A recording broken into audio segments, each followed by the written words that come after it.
ఓం శ్రీ గురుభ్యో నమః. హరి ఓం. శ్రుతిస్మృతిపురాణానామాలయం నమామి భగవత్పాదశంకరం. మమేదద్వయమప్యేతత్ మధ్యమస్య విశేషణం ధనీ గోమాన్ యథా తద్వత్ దేహోహం కర్తురేవ చ. ఇప్పుడు మూడు కేటగిరీస్ ఉన్నాయి. ఒకటి 100% యుష్మత్, దట్ ఎక్స్ట్రీమ్. దిస్ ఎక్స్ట్రీమ్ అస్మత్. ఇన్ బిట్వీన్ యుష్మద్ అస్మత్ మిక్స్డ్. ఆ ఇన్ బిట్వీన్ని మధ్యమము అంటాడు. అది మధ్యమము. ఓకే,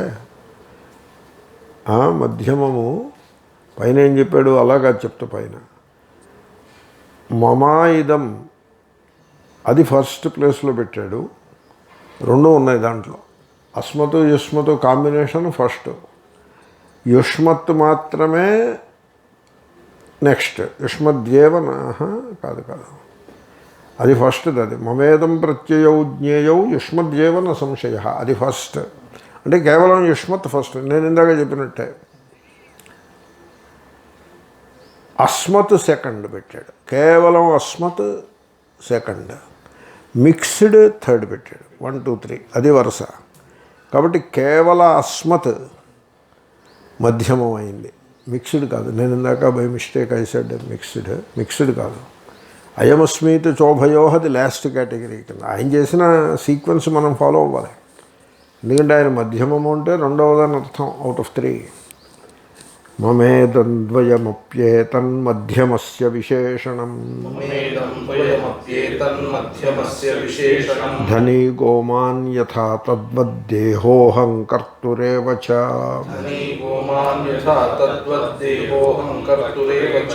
మమ ఇదం ద్వయం అపి ఏతత్ మధ్యమస్య విశేషణం ధనీ గోమాన్ యథా తద్వత్ దేహః అహం కర్తు ఏవా చ.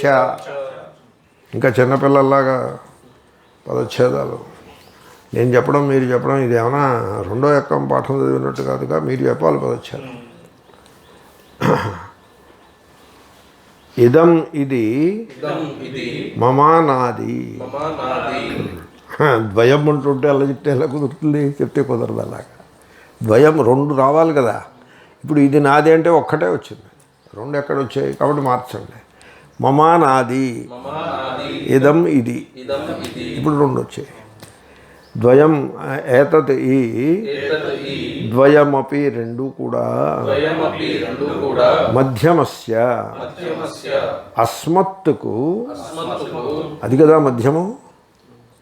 అహమత్యస్మది ఇష్ట స్యాత్ అది మధ్యమం. అది అస్మత్. దానికి విశేషణం విశేషణము.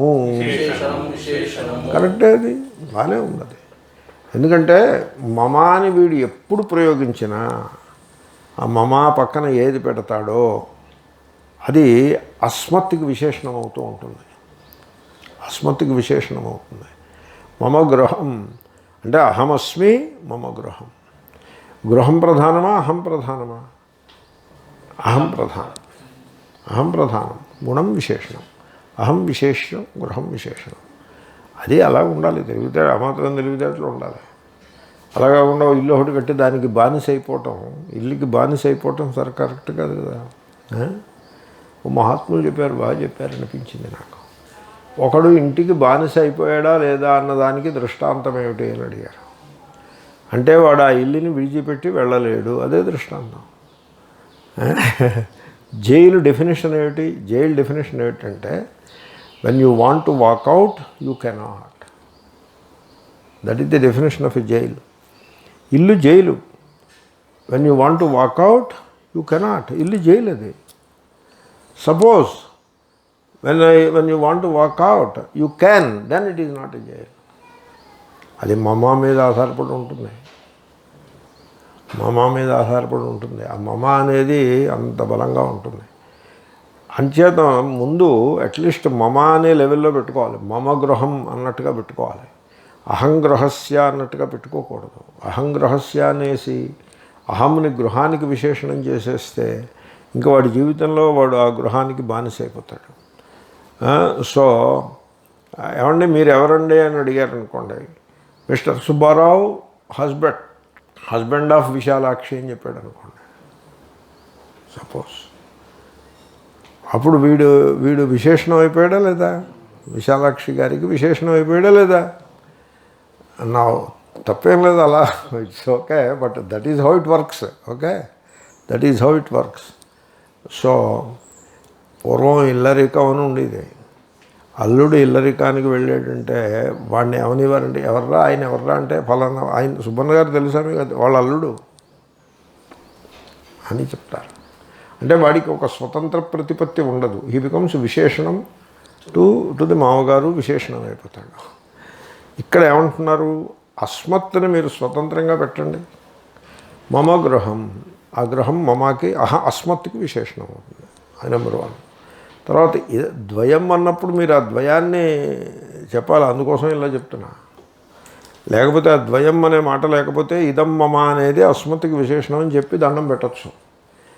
ఇదం అనేది మీరు మాట్లాడతారు. ఇదం అని మీరు చెప్తున్నప్పుడు మమ లేదు, ఇప్పుడు కేవలం ఇదం పుస్తకం అని ఉంది.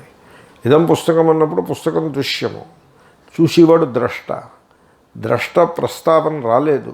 ఇదం పుస్తకం అహం జానామి అని అలాగంటే ప్రస్తావన రాలేదు. రాకపోయినా సరే దేనిని ఇదం అని మీరు నిర్దేశిస్తారో అదే అహంకి విశేషణం అవుతుంది. అలా స్వీకరించాల్సి ఉంటుంది ఆ శ్లోకాన్ని. సో ఇదం మమేతి చ ద్వయం మధ్యమస్య విశేషణం. ఆ రకంగా తీసుకోండి. ఉదాహరణ ఇస్తున్నాడు. ఓకే, ఈ రెండు కూడా నాది అనేది ఇది అనేది రెండు కూడా మధ్యమమైనటువంటి అస్మత్తుకి విశేషణము. అంటే అస్మత్తు విశేష్యమై నిలబడి ఉన్నది. దృష్టాంతం యథా ఏ ప్రకారముగానంటే అయితే ధనీ ధనము గలవాడు, గోమాన్ గోవులు గలవాడు, తద్వత్ ఇంకా తద్వత్ లేదు, అది దృష్టాంతం. యథా అంటే దృష్టాంతం. ఇప్పుడు ధనీ అంటే ధనము గలవాడు అన్నప్పుడు ధనం విశేషణం, వీడు విశేష్యం, వీడు ప్రధానుడు. Take it like that. మీకు రిచ్ పీపుల్కి డెఫినేషన్ తెలుసా? ఈ మాట మీరు రిచ్ పీపుల్కి చెప్తే they don't like you. Rich people, you know who are rich people? Rich people are those who are slaves to riches. That is the rich people. ఇప్పుడు middle class people ఉంటారు చూసారా, middle class, lower middle class, వాళ్ళు ఎవో డబ్బులు కష్టపడి సంపాదించుకొని ఖర్చు పెట్టుకుంటారు. They are not slaves to riches. వాళ్ళ దగ్గర రిచెస్ లేవు. Whatever little money is there, they are not slaves to it, because it is never more, it is never excess. It is just above the water level, తలకాయ above water level ఉన్నట్టుగా ఉంటుంది. So మునిగిపోడు, మళ్ళీ పూర్తిగా పైకి తేలడం. ఆ డబ్బు అలా 10 రూపాయలు వస్తూ ఉంటుంది, 7-8 రూపాయలు పోతూ ఉంటుంది, 3 రూపాయలు మిగుల్చుకుంటాడు, దానికి 5 రూపాయలు అప్పు చేసి పెట్టి ఇంకేదో చేస్తాడు, మళ్ళీ అప్పు తీరుస్తాడు, ఇటు తిప్పుతాడు అటు తిప్పుతాడు. ఇట్ ఈజ్ ఆ కాన్స్టెంట్ మూవ్ మీద ఉంటుంది. He is not stuck with the riches. వెరాజ్ రిచ్ పీపుల్, వాడి ఆస్తి 100 కోట్లు ఉంటుంది. ఓకే, వాడు నిత్యకృత్యం, వాడి భార్యా పిల్లలు, సేవకులు, ఇల్లు వాకిలి, బిల్లులు, ఖర్చులు అంతా కూడా 1,00,000 రూపాయల్లో అయిపోతూ ఉంటుంది. అంతకంటే ఇంకేముంటుందండి? 1,00,000 అంటే చాలా ఎక్కువ. 1,00,000 రూపాయల్లో ఇదంతా అయిపోతూ ఉంటుంది. ఇంకా 99 కోట్ల 99 లక్షలు అలాగా బ్యాంకులోనో ఎక్కడో దాచికి పెట్టుకుని ఉంటాడు. అది కాపాడుకుంటూ ఉంటాడు. వాడు దానికి స్లేవా కదా చెప్పండి? This is how. ధనీ అన్నప్పుడు ధనవంతుడు ధనానికి స్లేవ్ అవ్వచ్చు, బట్ ఇక్కడ దృష్టాంతం అది కాదు. ఇట్ ఆల్ డిపెండ్స్ అపాన్ వివక్ష, how you are presenting it. ఇక్కడ దృష్టాంతం ఏంటంటే నేను ధనము గలవాడను అంటే అహం విశేష్యము, ధనము విశేషణము. నేను గోవులు గలవాడను, అక్కడైతే అసలు ఇంత ఆలోచన అక్కర్లేదు. ధనం దగ్గర ఇటు అవ్వచ్చు అటు అవ్వచ్చు. గోవుల దగ్గర వీడే మాస్టరు. గోవు పశువు కదా అది. ఆ పాలు వీడే పుచ్చుకుంటాడు. సో ఆ దూడకి పాలు ఎందుకు ఇస్తాడంటే అది ఎక్కువ పాలు ఇవ్వడం కోసం దూడని దానికి లోభంగా లోలుప ఆ దూడకి పాలు ఇస్తున్నాం అనే భ్రమ దానికి కలిగి ఎక్కువ పాలు ఇస్తుంది. కొంతమంది ఏం చేస్తారంటే దూడ మాస్క్ పెట్టుకుంటారు, దానికి కళ్ళు చెరిచి ఉంటాయి, దూడలాగా ఉంటుంది, అది పెట్టేసుకుంటాడు. ఇది టోపీ, ఆ గిన్నె పట్టుకుని పితికేస్తాడు. మొత్తం దూడకు కూడా ఇంకేం ఉండదు, మొత్తం అంతా వీడే వచ్చేసుకుంటాడు. అది అనుకుంటుంది దూడ ఏదో లాగుతుందేమో అనుకుంటుంది వీడి మాస్క్ చూసి. సో వీడు గోమాన్, ఈ the master of cows. Okay, మనం ఇలాంటి సందర్భాలన్నింటిలో కూడా మా అస్మతే విశేష్యము ప్రధానము. ఇదం, అది ఇదమే మమ అన్నప్పుడు కూడా ఇదమును ఉద్దేశించే మమ అని అంటారు కనుక అది విశేషణము అవుతూ ఉంటుంది. ఇక దేహం మాట ఏం చేద్దాం? దేహము నా దేహము అని వీడు అంటాడు, లేదా దేహము అంటాడు, లేదా నేను దేహము అలా అనరు ఎవరు. నా దేహము అంటాడు, దేహము అంటాడు. రెండు సందర్భాల్లో కూడా అహమ్మే విశేష్యము, దేహం విశేషణమవుతూ ఉంటుంది. ఓకే, తర్వాత అహం అంటే సాక్షి చైతన్యం అనే అర్థం మీరు తీసుకోండి. అప్పుడు అహంకారం ఈగో ఉంటుంది.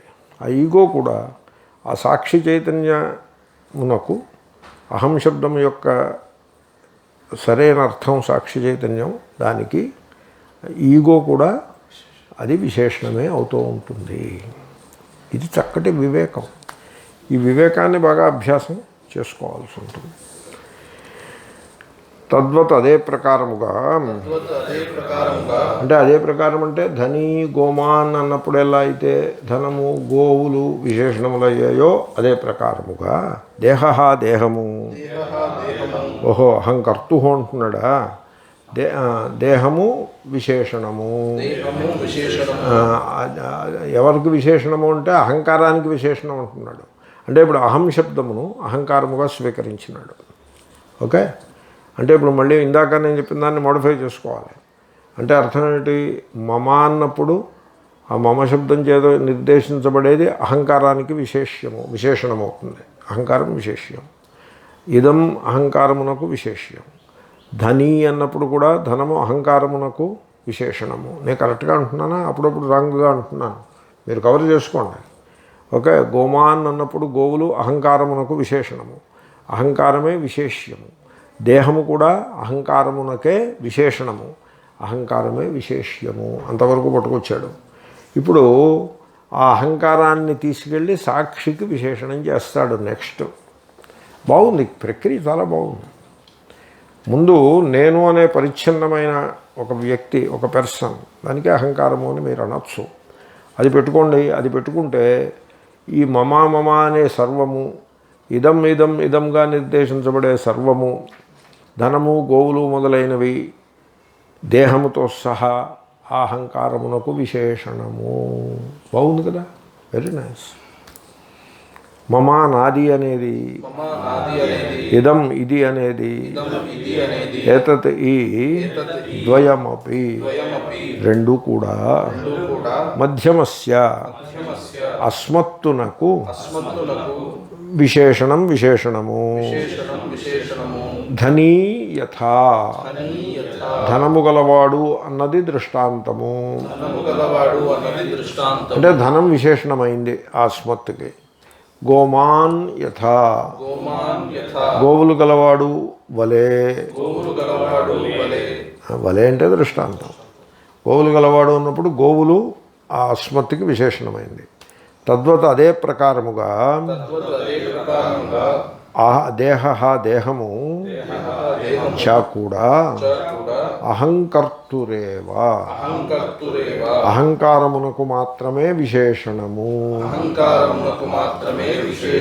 ఇప్పుడు దీన్ని అన్వయం కొద్దిగా మార్చి చెప్పేద్దాం, ఇంకా మళ్ళీ తెలుగు అర్థం చెప్పక్కర్లేదు. I want to modify it further. చూసి ఫస్ట్ ఎక్స్ప్లెయిన్ చేసిన దాని మీద అర్థం చెప్పినప్పుడు మోడిఫికేషన్స్ వస్తాయి, దాని మీద అన్వయంలో ఫర్దర్ మోడిఫికేషన్స్ వస్తాయి. We go on developing. Okay, నేను టీచింగ్ నోట్స్లో అవి రాసి పెట్టుకుని మీరు వచ్చేప్పటికి సిద్ధంగా రెడీగా తయారైపోయి మా దగ్గర కొంతమంది ఆచార్యులు ఉన్నారు, ఈ కాన్ మార్కెట్ గ్యాంగ్ ఆచార్యులు. అంతకుముందు ఎవరో పెద్దలు చెప్పిన పాఠం అలా వినేసి నోట్స్లో రాసేసి ముక్కును పెట్టేసుకుని అక్కడికి వెళ్ళిపోయి చీదేసి వచ్చేయటం. Imitators. I'm not doing like that. కాబట్టి you have to allow modifications. ఇప్పుడు మోడిఫికేషన్ చూడండి.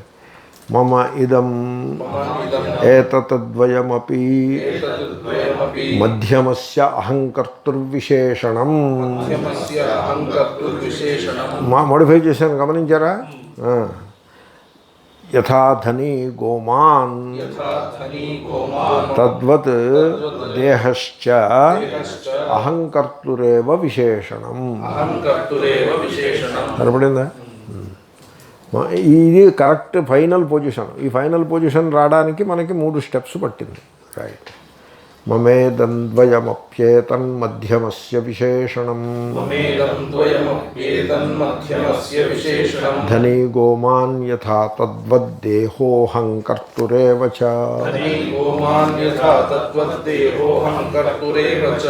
బుద్ధ్యారూఢం సదా సర్వం. అక్కడ ప్రింటులో ఒక్క ధాయే ఉంది, దా లేదు. దా కింద ధా ఉండాలి, దా కింద ధా ఉండాలి. దా కింద ధా లేకుండా ఉండకూడదు. ఎందుకంటే ధాతువు బుధ ధాతువు. బుధ అవబోధనే ఆ ఉంటుంది, బుధ అవబోధనే అంటాడు. ఆ ఇద్వర్ణం బుధ మిగులుతుంది. దాని మీద తప్రత్యయం చేస్తాడు.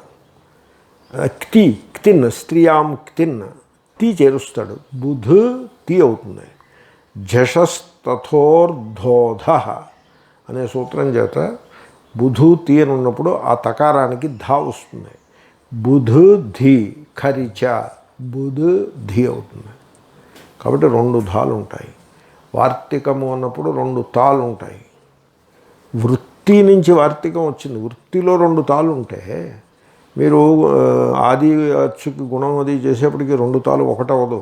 చాలా చోట్ల వార్తికం సింగిల్ తా రాస్తారు. You are not suppose to do that. అలా ఓన్లండి. నా ఛేదస్థం ఇది, మీకు అన్నీ తెలుసు, but it is my problem. Okay. బుద్ధ్యారూఢం సదా సర్వం సాహంకర్త చ సాక్షిణః. సాహంకర్త అనే ప్రయోగాన్ని మనం సర్దుబాటు చేసుకోవాలి. ఓకే. తస్మాత్ సర్వావభాసోజ్ఞః కించిదప్యస్పృశన్ సదా.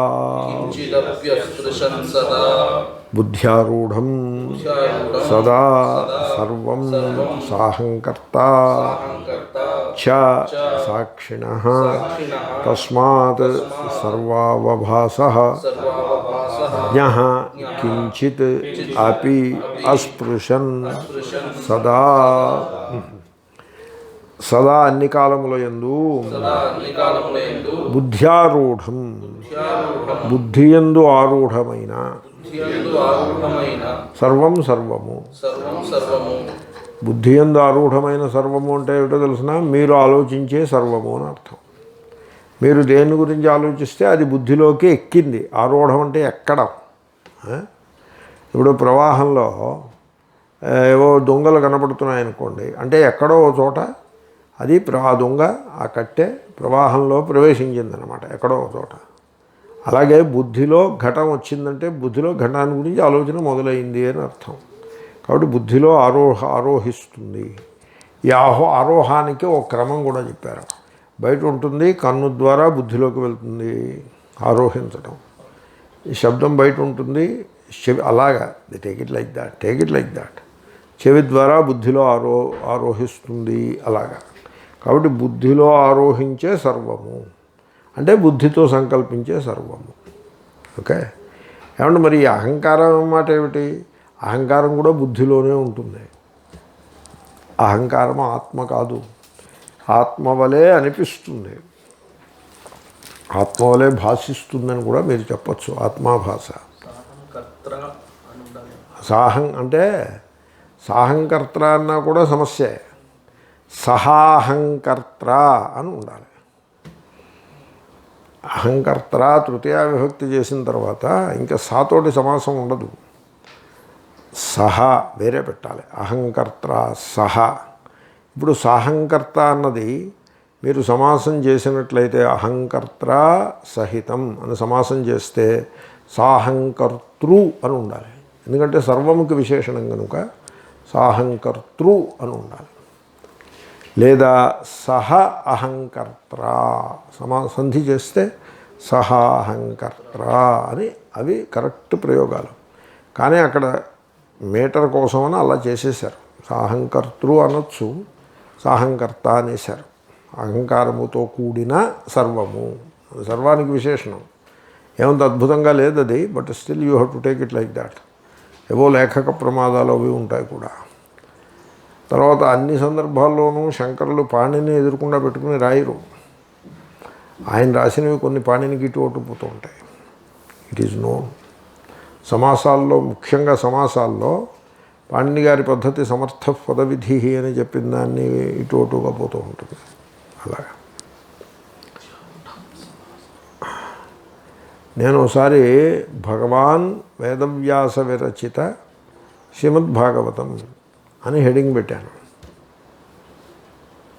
ఇప్పుడు వేదవ్యాస పదం విరచితలోకి సమాసం అయిపోయింది. ఇప్పుడు ఈ భగవాన్ని విరచితాకి విశేషణమా వేదవ్యాసాకి విశేషణమా? విరచితాకి విశేషణం కాదు కదా నా అభిప్రాయంలో, వేదవ్యాసాకి విశేషణం. వేదవ్యాసాకి విశేషణం అయితే అలాగే పెట్టడానికి వీల్లేదు, దాన్ని సమాసంలో పెట్టేయాలి. లేకపోతే భగవత వేదవ్యాసేన విరచితం అని పెట్టాలి. అంతేగాని భగవాన్ అని సెపరేట్గా పెట్టి వేదవ్యాస విరచితం అని పెట్టకూడదు. ఇది ఎవడో చూశాడు, ఓ వైయాకరణుడు చూశాడు. చూసి నాకు ఫోన్ చేశాడు, నువ్వేనా రాసింది అన్నాడు. ఆ ఫోను ఆ మాట అనగానే నాకు అర్థమైపోయింది, అవును నేనే రాశాను, నన్ను క్షమించు, అది నాది పొరపాటు. మరి అది ప్రింట్కి వెళ్ళిపోతుందా, దిద్దిస్తావా అని అన్నాడు. వెంటనే ఇప్పుడు ఇంకా ఆ పని మీదే ఉంటాను, దాన్ని దిద్దించే ప్రయత్నమే చేస్తాను. అదే తిరుపతి వెళ్ళింది ప్రింట్కి. అప్పుడు నేను వెంటనే తిరుపతికి ఫోన్ చేశాను. ఆ ఎడిటర్ గారు సంస్కృతం చదువుకున్న ఆయనతో మాట్లాడాను. ఏమంటే ఇలా మిస్టేక్ వచ్చింది, భగవాన్ వేదవ్యాస విరచిత అని ఉండరాదు, భగవద్ వేదవ్యాస విరచిత అనేనా ఉండాలి, లేకపోతే భగవాన్ వేదవ్యాసుడు రచించిన అనేనా ఉండాలి. అంటే ఆయన మార్చాడు, అది తప్పు ప్రింట్ అవ్వలేదు. పాపం ఆ రకంగా ఆ శబ్ద సాధుత్వం మీద అంత పట్టుదలతోటి వైయాకరణులు ఉంటారు. మంచిది. తస్మాత్ అది చెప్పేశాం, పదచ్ఛేదం అయిపోయింది కదా. ఓకే. సదా అన్ని కాలముల యందు సాహంకర్త అహంకారముతో కూడి బుద్ధ్యారూఢం బుద్ధిని అధిరోహించిన సర్వం సర్వము సాక్షిణ సాక్షి చైతన్యమునకు విశేషణం విశేషణము. విశేషణం అనే మాట పై శ్లోకం నుంచి తెచ్చుకోవాలి మీరు. ఓకే. కాబట్టి మీరు చూసుకోండి, మీరు బుద్ధిని చూసుకోండి. మీరు అంచేతనే నేను మెడిటేషన్లో బుద్ధిని ఓవైపు, ఎరుకని ఇంకోవైపు పెట్టే ప్రయత్నం నేను చేస్తూ ఉంటాను. ఎందుకంటే మామూలుగా మనిషి తన కేసు తాను చూసుకుంటూ ఉంటాడు, ఎప్పుడైనా ఒకసారి చూసుకుంటాడు. జనరల్గా people they always look around, they don't look at themselves. Generally they don't look at themselves as they are. వాళ్ళ కేసు వాళ్ళు చూసుకోరు. వాళ్ళు when they look at themselves they see through the prism of the outer. అంటే భార్య ఉంటుంది, ఆ భార్య ద్వారా తన కేసు చూసుకుంటాడు. అప్పుడు ఏమనిపిస్తుంది, నేను ఈమెకి మొగుడుని, అంతే కదా. డబ్బు బ్యాంక్ అకౌంట్ ఉంటుంది, అది చూసి ఆ అకౌంట్ ద్వారా తన కేసు చూసుకుంటాడు. ఆ ప్రిజంలోంచి నేను ఇంత డబ్బు గలవాడను. ఇలాగా ఇవేమీ పక్కన పెట్టి డైరెక్ట్గా ఇలా భయా కాదు, డైరెక్ట్గా తన కేసు తాను చూసుకునే సందర్భం మనిషికి ఉండదు. ఆ సందర్భం ఉంది అంటే వాడు ధ్యానంలో పడిపోయాడని అర్థం. వాడు జ్ఞాన మార్గంలో వెళ్ళిపోతున్నాడు అప్పుడే. సో తన కేసు తాను చూసుకున్నప్పుడు అసలు చూసుకోడు మనిషి. ఎప్పుడైనా వేదాంత క్లాసులో తన కేసు తాను చూసుకుంటే ఈ మధ్యన వేదాంత క్లాసులో వీళ్ళు అధ్యాత్మ విద్య అనే మాటని గాలి కుదిలిపెట్టేశారు. వేదాంతం అధ్యాత్మ విద్య అనే మాట మర్చిపోయారు వీళ్ళందరూ కూడా. వీళ్ళు ఏమనుకుంటున్నారంటే వేదాంతం అంటే దేవీ దేవతల గురించి చెప్పి విద్య అని అనుకుంటున్నారు. am I right? Did you notice that? వాళ్ళ యాటిట్యూడు వేదాంతం అంటే దేవీ దేవతల గురించి చెప్పేది కాదు, అది ఉపాసనా శాస్త్రం. అది ఇది అధ్యాత్మం, తన గురించి చెప్పేది. కాబట్టి తనకేసి తాను చూసుకోడు. ఒకవేళ చూసుకుంటే ఎక్కడ దాకా వస్తాడు? దేహము బుద్ధి దాకా వచ్చి ఆగిపోతాడు. దేహము బుద్ధి అహంకారము అంతవరకు వచ్చి ఆగిపోతాడు. ఇంకా ఒక్కడుగు వెనక్కి వేయాలి, వేయడు. అందుకోసం వివేకాభ్యాసం. అందుకోసం ఏం చేయాలి? చూడు నాన్న, దేహము బుద్ధి అహంకారంతో సరిపెట్టేయకు. అలా సరిపెట్టేస్తే వాడు హేతువాది అవుతాడు, లోకాయతుకుడు అవుతాడు. అలా సరిపెట్టేయకు. ఈ దేహము బుద్ధి అహంకారము ఈ సర్వము, దేహం కూడా బుద్ధ్యారూఢమే, అహంకారం కూడా బుద్ధ్యంతర్గతమే, ఒక రకంగా బుద్ధ్యారూఢమే. అది కూడా నువ్వు జగత్ అంటున్నది సర్వము బుద్ధ్యారూఢమే. ఇదంతా కూడా అక్కడితో సరిపెట్టేయకు. That is not the end of you. ఇంకొకటి ఉంది నీలో. ఏమిటి? ఒక వెలుగు గలదు. నీలో ఒక వెలుగు ఉన్నది. ఆ వెలుగు ఏమిటి? ఆ వెలుగు యొక్క ప్రత్యేకత ఏమిటంటే ఇట్ ఈజ్ విట్నెసింగ్. అంటే అది విట్నెసింగ్ అని ఎందుకు అనాల్సి వస్తుంది సాక్షి అని? అది అస్పర్శ. అది దేంతోటి అది లేపమును పొందదు. అస్పృశన్ అంటున్నాడు. సాక్షి అన్నా అస్పృశన్ అన్నా స్పిరిట్ ఒక్కటే, దాని అర్థం ఒక్కటే. అది దేంతోటి లేపమును పొందదు. ఇప్పుడు నేను మురికి కాలువ కేసు చూశాను. ఆ మురికి నా కళ్ళకు వస్తుందా? రాదు. నా బుద్ధికి వస్తుందా? రాదు. మురికి కాలువ నుంచి వచ్చే వాయువు ముక్కుకు వస్తుంది, ఆ దుర్గంధం ముక్కుకు వస్తుంది, బుద్ధికి కూడా వస్తుంది. కానీ చూపు దగ్గర రాదు. మరి తేడా ఉందా లేదా? కాబట్టి చూపు ఒక రకంగా సుపీరియర్ టు నోస్. కాబట్టి సందృష్టాంతం. కాబట్టి ఒక అస్పర్శ అంటే దాంతో దీనికి స్పర్శ ఉండదు, అంటే కంటామినేషన్ ఉండదని అర్థం. స్పర్శ అంటే కంటామినేషన్ ఉండదని అర్థం. అటువంటి కంటామినేషన్ లేనిది ఒక వెలుగు నీ లోపల ఉన్నది. అదే దీన్నంతనే ప్రకాశింపజేస్తుంది. ఈ బుద్ధ్యారూఢమైన సర్వమును అదే ప్రకాశింపజేస్తుంది. ఇదంతా జడం. ఆ ప్రకాశంలోనే ఇది ప్రకాశిస్తుంది. దెన్ అది దీన్ని ప్రకాశింపజేస్తుందే తప్ప దీనిచే కంటామినేట్ అవ్వటం లేదు. ఓకే. అంచేతనం అది అస్పర్శ. దానికి ఒక అస్పృశన్ అనే విశేషణం వేశారు. ఇంకా దాన్ని క్యాప్చర్ చేయాలంటే to get into its hold, you don't hold it, rather it gets you. దానికి ఉపాయం ఏమిటంటే you have to allow yourself to be merged in it. దానికి ఉపాయం ఏమిటంటే సాక్షిత్వం అనే ఉపాయం. ఇది సాక్ష్యముగా దీన్ని చేయటం కోసం దాన్ని సాక్షి చేయటం. దాన్ని సాక్షి చేయటం దానికి ఏదో ఒక విశేషణాన్ని ఆపాదించటం కొరకు కాదు. ఇది సాక్ష్యము అనే ఆ వివేకం కోసం, దీని సాక్ష్యత్వాన్ని దృఢపరచుట కొరకై, లేకపోతే ఇదే అహం అయి కూర్చుంటుంది. సాక్ష్యము అంటే దృశ్యమవుతుంది. దాని కొరకై దానికి సాక్షి అని ఒక స్టేటస్ని పెట్టడం, అది సాక్షి. సాక్షి అంటే ఈ సాక్ష్యం యొక్క గుణదోషములు దానికి రావు, అస్పృశన్. అయితే ఇంకొక సమస్య కూడా ఉంటుంది. ఇప్పుడు ఈ ఘటపటాదుల్ని ఈ దీపం ప్రకాశింపజేస్తోంది, నేను చూస్తున్నాను. అలాగేమైనా ఉంటుందా? అంటే ప్రకాశింపజేసేది వేరే ఉంటుంది, ఇది ఊరికే చూస్తూ ఉంటుంది. Is it so? No. Here it is సాక్షి అండ్ ఆల్సో ఇట్ ఈస్ ప్రకాశక. దట్ ఇప్పుడు మీరు సినిమాకి వెళ్ళారు, సినిమాలో సాక్షి ఎవరు? మీరు సాక్షి. ప్రకాశకము ఎవరు? లైటు. తేడా వచ్చింది చూడండి. సాక్షి వేరు, ప్రకాశకము వేరు. కానీ ఇక్కడ ఏది సాక్షియో అదే ప్రకాశకము, ప్రకాశింపజేసేది అదే సాక్షి, అదే అస్పృశన్. కాబట్టి దీన్ని ఎలాగంటారంటే అన్ఇన్వాల్వ్డ్ ఇల్యూమినేటింగ్ విట్నెస్ అని అంటారు. ఇంకొక అడుగు కూడా ముందుకు వేసి మీరు దాని స్వరూపంలోకి వెళ్ళిపోవాలంటే అన్ఇన్వాల్వ్డ్ ఇల్యూమినేటింగ్ విట్నెసింగ్ అవేర్నెస్ అంటే సరిపడుతుంది. అది విశేష్యం. ఇదంతా దానికి విశేషణము. ఓకే, ఇంకా అస్పృశన్ అనేది కూడా కొద్దిగా వివరిస్తాను. ముందు ఇంతవరకు దీన్ని పట్టుకోండి.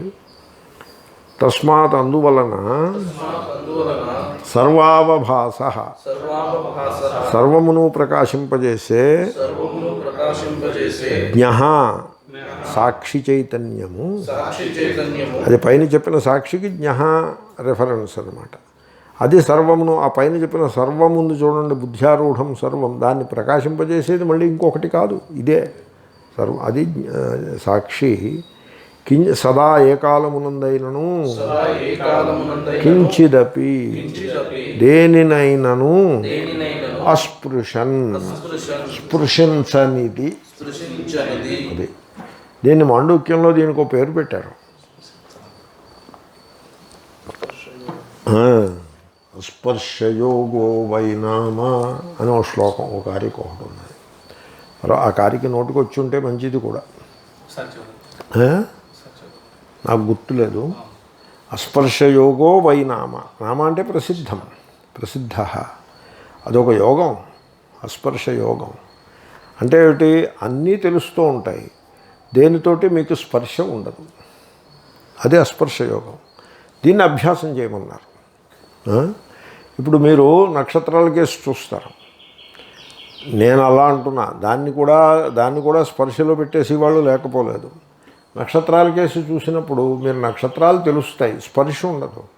స్పర్శ ఉంటుంది, మీకేం అటాచ్మెంట్ ఏముంటుంది అంటే, ఒకడు ఉంటాడు, నాది అనురాధ నక్షత్రం ఉంటాడు, వాడి ఎక్కడ అనురాధ ఎక్కడ, వాడికి అటాచ్మెంట్ ప్రారంభమైంది. ఆ కేసు తీసి పక్కన పెట్టండి. మామూలుగా నక్షత్రాల కేసు చూసే స్పర్శ ఉంటుంది, ఉండదు. పక్షులు ఎగిరి వెళ్తున్నాయి, స్పర్శ ఉంటుంది, చూస్తారు. దెర్ ఈజ్ నో స్పర్శ. స్పర్శ అంటే తెలుస్తుందా? స్పర్శ అంటే అతుక్కోవడం, అంటే అటాచ్మెంట్. ఇప్పుడు పక్షులు వేటాడి రాత్రి భోజనం చేసుకుని వండుకు తినేవాడు ఒకడు ఉంటాడు. వాడు పక్షులు చూసిన వెంటనే స్పర్శ ఉంటుంది వాడికి. ఈ పక్షి మనకి దొరుకుతుందా అని బాణం తీయడమో, లేకపోతే గన్ను తీయడమో, లేకపోతే దొరకదేమో అని అలాగుంటుంది. అది స్పర్శ అంటే. అదే ఉండదు. పక్షుల కేసు చూస్తే స్పర్శ ఉండదు. చెట్టు కేసు చూశారనుకోండి, స్పర్శ ఉండదు. కాదు, మా చెట్టు అంటే స్పర్శే. మళ్ళా సిద్ధార్థుడు అనేవాడు మామిడి చెట్టు కింద కూర్చున్నాడు. కూర్చుని ఇలా చూస్తున్నాడు పైకి, సోఫాలో కూర్చున్నాయి. చెట్టు నిండా కాయలు ఉన్నాయి. ఏడాది మామిడి కాయలు బాగా కాసాయి, పళ్ళు అవి బాగా వస్తాయి. ఆయన ప్యాలెస్, అది గార్డెన్ పక్కనే ప్యాలెస్, అడ్జాయినింగ్ గార్డెను. ఈ చెట్టు నా చెట్టు ఇది అని అనిపించింది, ఈ కాయలన్నీ నావే, చెట్టు నాది అని అనిపించింది. అప్పుడు అంతరాత్మ ప్రబోధం ఒకటి వచ్చింది, చెట్టు నీదవుతుందా అని ప్రబోధం వచ్చింది. అంటే సహజంగా సంస్కారం గలవాడు కనుక చెట్టు నాదే, ఇదేమిటి ఇలాంటి ఆలోచన వచ్చిందేమిటి? చెట్టు నాది, చెట్టు నాదియా? భూమి, ఆకాశము, వాయువు, అగ్ని, సూర్యుడు, చెట్టు, ఆ నీరు, దీంట్లో నాదేమున్నది అని తక్కువ అతనికి జ్ఞానోదయం కలుగుతుంది. అంటే అలాగే ఇన్స్టెంట్ జ్ఞానోదయం అంటే అలాగే ఉంటుంది. ఏమని? చెట్టు అంతే, నా చెట్టు కాదు, చెట్టు. దీన్ని అస్పర్శ యోగము అంటారు. వీళ్ళు అనుకుంటారు యోగం అంటే ఇలా తలకిందులుగా ఏదో చేయడం అనుకుంటారు, లేకపోతే చిత్తమును నెలకొట్టేయటం యోగం అనుకుంటారు. శీర్షాసనం వేయడం యోగం అని ఒకడు అంటాడు, చిత్తాన్ని నెలకొట్టేస్తే కుంభకం చేసి అది యోగం అని మరొకడు అంటాడు, ఇక్కడి నుంచి ఇక్కడికి పైకి ఏదో లేస్తే యోగం అని ఇంకొకడు అంటాడు. ఎవడికి తోచిన మాట వాడు చెప్తాడు. ఇది అస్పర్శ యోగం. అతను అన్నాడు చెట్టు నా చెట్టు కాదు. అయితే ఇది ఒక రెవల్యూషన్. ఇటు చూస్తూ అటుకేసి చూస్తాడు, అక్కడ ప్యాలెస్ కనపడుతుంది, వీడిదే అది. ఆ ప్యాలెస్ లోపల ఒక అమ్మాయి ఉంటుంది, ఆమె పేరు రత్నాంగియో ఏదో ఉంది, ఏదో రత్నాంగియో ఏదో సమ్నేమ. అది భగవాన్ బుద్ధుడు, ఇది సిద్ధార్థుడు, బుద్ధుడు కాదు. ఏదో అమ్మాయి, రాజ నర్తకి, ఇతను పెళ్లి చేసుకున్నాడు అమ్మాయి. పెళ్లి చేసుకున్నాడో లేకపోతే అతను కలిసి జీవిస్తూ ఉన్నాడు ఆమెతో. ఆమె నా ప్రియురాలు, ఇది నా భవనము. అక్కడ ఒక కొడుకు ఉంటాడు లోపల, ఒక పిల్లాడు, వీడికి పుట్టిన పిల్లాడు, పెళ్లి చేసుకున్నాడు, వాడు నా కొడుకు. ఈ మూడు ఒక్కసారి మనస్సుకు వస్తాయి. నా చెట్టు పోయి చెట్టు అయింది, నా కొడుకు no, the son of nature. చెట్టు ఎవరిది? The tree of the nature, the boy of the nature, the lady of nature, the house of nature. Nothing is mine అని తెలుసుకుంటాడు. దాన్ని అస్పర్శ యోగం అంటారు. అప్పుడు ఇంక ఇంట్లోకి వెళ్ళడు. ఇంట్లోకి వెళ్ళొచ్చు కదా, ఇంట్లోంచే వచ్చాడు, విశ్రాంతి కోసం వచ్చాడు. లోపల అనుకున్నారు ఆయన తోటలో కొద్దిసేపు కూర్చోవడానికి వెళ్ళాడు అనుకున్నారు, మధ్యాహ్నం టీ తాగి వెళ్ళాడు అనుకున్నారు. ఇంట్లోకి వెళ్ళాడు. ఆ అంగీ అది తీస్తాడు, ఖరీదైన అంగీ అది తీసేసి మామూలు బనీను పంచ అట్టు పెట్టుకుని ఆ అంగీ అక్కడ పారేసి, అక్కడే ఒక గేట్ ఒకటి ఉంటుంది ఆ ఉద్యానానికి, ఆ గేట్లోంచి బయటికి వెళ్ళిపోతాడు. అంతే, వెళ్ళిపోతాడు. మహాపురుషులు అలా ఉంటారు.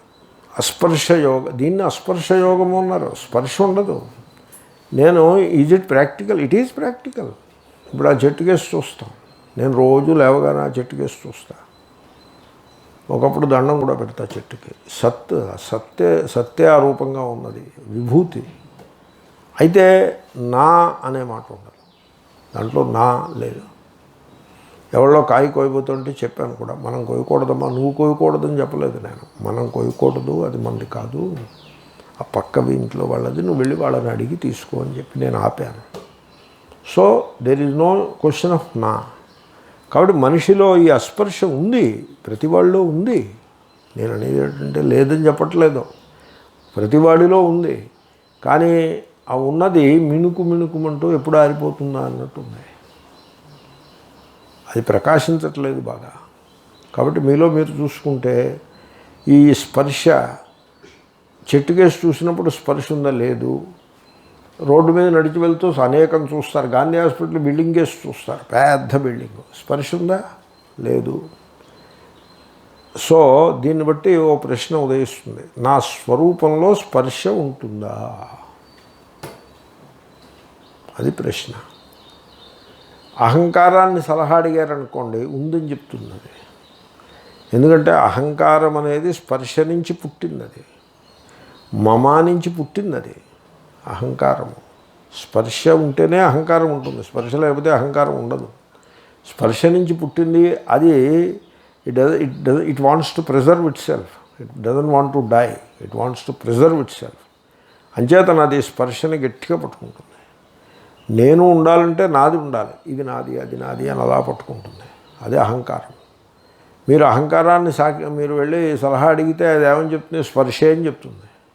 మీరు అహంకారాన్ని సలహా అడగకూడదు.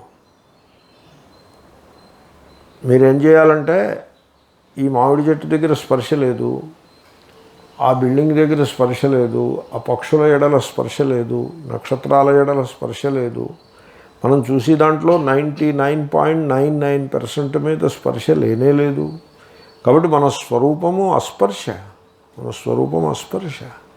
ఇదేమిటిది? ఈ లేడీని పట్టుకునే స్పర్శ అంటున్నాను నేను, ఈ ఇల్లుని పట్టుకునే స్పర్శ అంటున్నాను. వాట్ కైండ్ ఆఫ్ స్పర్శ it is? Do I have స్పర్శ? ఐ డోంట్ హ్యావ్ స్పర్శ.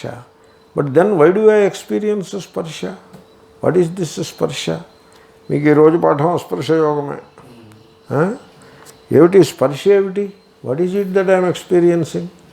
అంటే ఏమిటో తెలుసిన స్పర్శ అటాచ్మెంట్.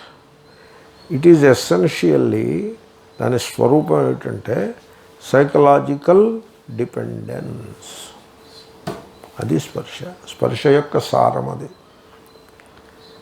ఆ లేడీ ఉందంటే ఆ లేడీ మీద నేను సైకలాజికల్గా డిపెండ్ అయి ఉన్నాను. చాలామంది లేడీస్ ఉన్నారు. Some of them are better looking also, but there is no స్పర్శ with any one of them. Whereas with this lady there is స్పర్శ. ఆ స్పర్శ ఎలా ఉంటుందంటే లవ్ హేట్ కింద ఉంటుంది. సమ్ లవ్ సమ్ హేట్ అలా రెండు కలిపి ఉంటుంది. అంతా మిక్స్డ్ బ్యాగ్, బెల్లం ఆవకాయలాగా. తీపి ఉంటుంది, కారము ఉంటుంది. అలాగా అది లవ్ హేట్ రిలేషన్షిప్. అసలు స్పర్శ, అటాచ్మెంట్ ఉంటుంది. అటాచ్మెంట్లో పాజిటివ్ నెగిటివ్. పాజిటివ్ అంటే లవ్. లవ్ అంటే love, it is not the true love but the called love. And hate రెండూ ఉంటాయి. అది స్పర్శ. So I'm psychologically dependent upon her. అంటే ఆవిడని నేను నిన్ను ప్రేమిస్తున్నాను అని అంటూ ఉండాలి, అనుకుంటూ ఉండాలి. అప్పుడే నేను కంఫర్టబుల్గా ఉండగలుగుతాను. అప్పుడప్పుడు దెబ్బలాడినా మళ్ళీ నేను నిన్ను ప్రేమిస్తున్నాను అంటూ ఉండాలి, అనుకుంటూ ఉండాలి. అప్పుడే నేను కంఫర్టబుల్గా ఉంటాను.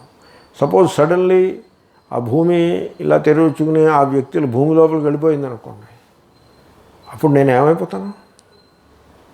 What will happen to me? భయం వేస్తుంది. That is the essence of స్పర్శ. అలాగే బ్యాంక్ అకౌంట్. సపోజ్ నా దగ్గర డబ్బులు ఏం లేవనుకో, నేను ఏమైపోతాను? What will happen to me? స్పర్శ. నేను ఒక అతన్ని ఎరుగుతాను. అతను ఏం చేస్తాడంటే, కాకినాడలో ఉండేవాడు, బుద్ధిమంతుడు. చెన్నైకు టికెట్ కొంటాడు రైల్లో, సర్కార్ ఎక్స్ప్రెస్లో టికెట్ కొంటాడు.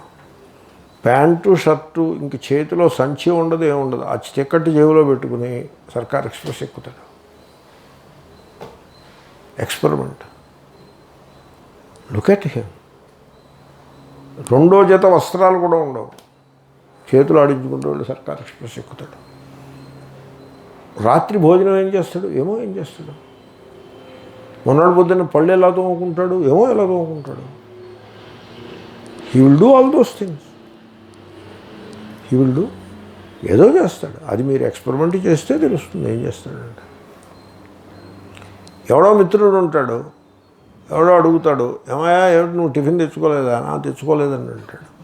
వాడు ఎప్పుడు ఈ టిఫిన్ కట్టిన వాళ్ళు ఎప్పుడూ ఎక్స్ట్రా చపాతీ కట్టుకుంటారు. వాడు ఎక్స్ట్రా చపాతీ ఇస్తాడు, అది మింగేసి కూర్చుంటాడు. చెన్నైలో దిగుతాడు, 3 రోజులు ఉంటాడు. రిటర్న్ టికెట్ ఉంటుంది జేబులో. అది అది ఉంటుంది. సెల్ ఫోన్ ఉండదు, రిటర్న్ టికెట్ కాగితం ఉంటుంది జేబులో. 3 రోజులు ఉంటాడు. మళ్ళీ సర్కార్ ఎక్స్ప్రెస్ వచ్చేస్తాడు. ఒకసారి వారం రోజులు ఉన్నాడు. Something happens. మీరు ఆ అన్సర్టినిటీలో ప్రవేశిస్తే సంథింగ్ డెవలప్స్. ఎవరో కాపాడుతారు, ఎవరో. సో ఇప్పుడు ఈ ముష్టెత్తుకునే వాళ్ళకి 100 మంది విసుక్కుంటారు, కానీ ఎవడో ఉంటాడు. They bank upon that single person. అందుకోసం వాళ్ళు గంట సేపు అక్కడ ముష్టెత్తుకుంటారు.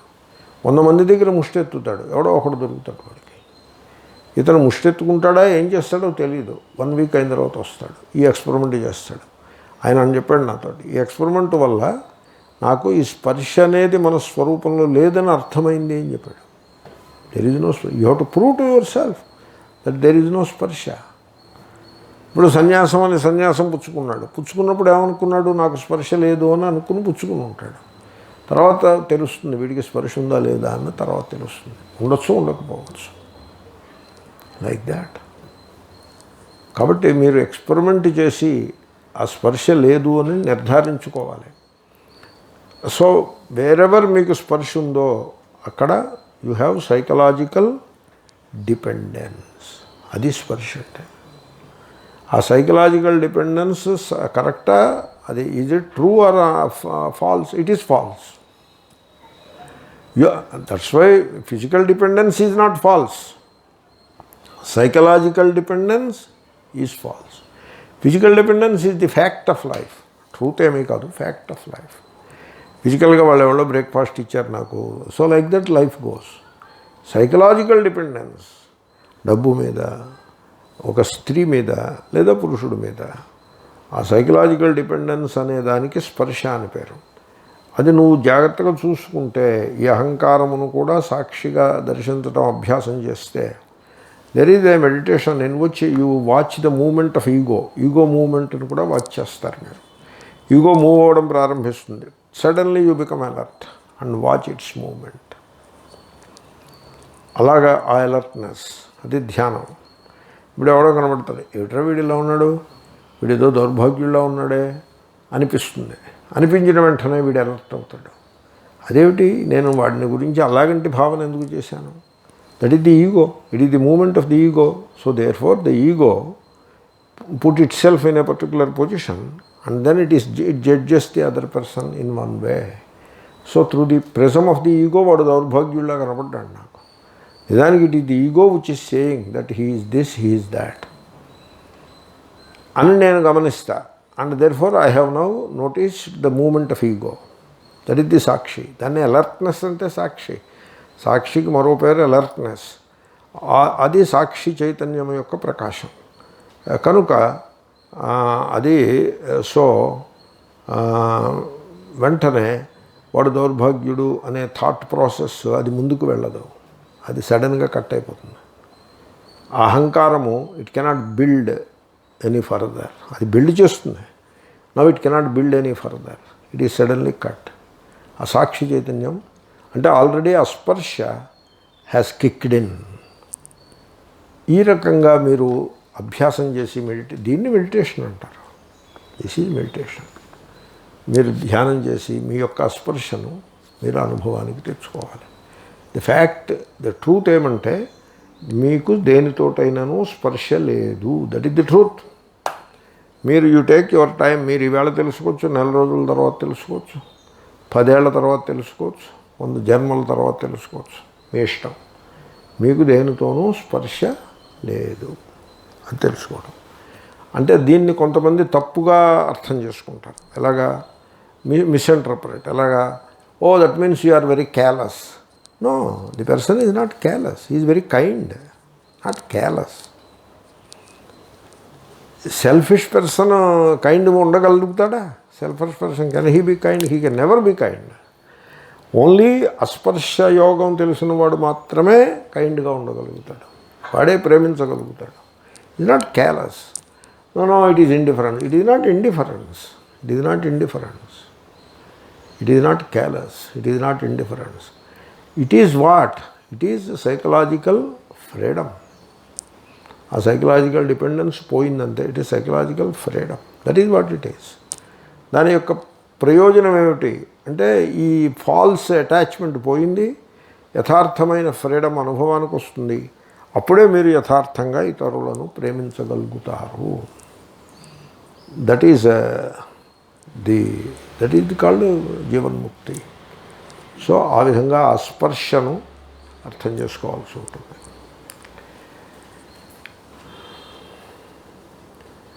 సాహంకర్త, అహంకారముతో కూడి ఉన్న సర్వంచా సర్వము సదా అన్ని కాలముల యందు బుద్ధ్యారూఢం బుద్ధిని ఆరోహించి ఉన్న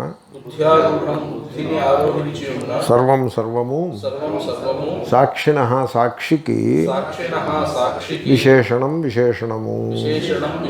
తస్మాత్ అందువలన సర్వావభాస సర్వమును ప్రకాశింపజేసే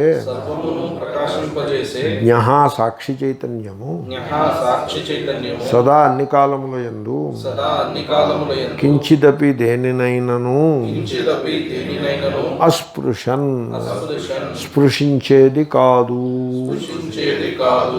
మంచి శ్లోకం. సాహంకర్త బుద్ధ్యారూఢం సర్వంచ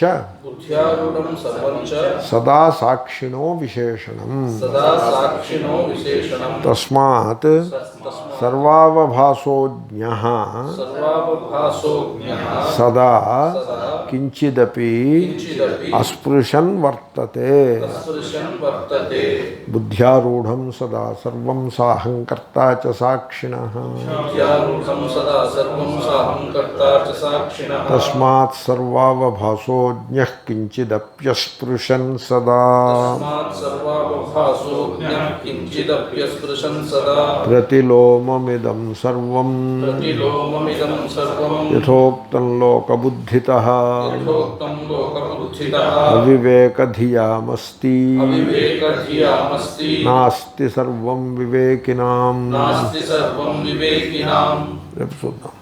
ఓం పూర్ణమదః పూర్ణమిదం పూర్ణముదచ్యతే పూర్ణస్య పూర్ణమాదాయ పూర్ణమేవావశిష్యతే.